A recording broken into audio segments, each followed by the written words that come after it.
If your videos on X, formerly Twitter, are not playing, you are not alone. Most people think it is a platform problem, but the surprising truth is that playback errors are usually caused by simple settings or connection issues that you can fix in minutes. First, check your internet connection. Video playback requires a stable connection. Switch between Wi-Fi and mobile data to test if the issue is network related. Slow speeds often cause endless loading screens. Next, update the X app. Updated versions can break video features. Go to your app store and install the latest update.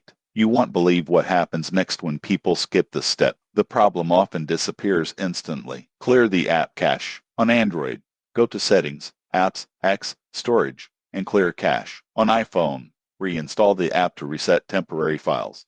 Most people get this wrong, but here's why. Corrupted cache data can stop videos from loading properly. Check your device storage. If your phone is nearly full, videos may fail to buffer. Free up space by deleting unused apps or files. Now test X in a web browser. If videos work there, the issue is app-specific. If not, the problem may be account or network related. Disable Data Saver Mode. X limits video quality when this is on. Go to Settings, Data Usage, and turn off Data Saver. Finally, log out and back in. This refreshes your session and fixes temporary glitches. The surprising truth about playback errors is that they are rarely permanent. With these steps, most users fix the issue in under 5 minutes. If this guide helped you, subscribe for more simple tech fixes that save you time and frustration.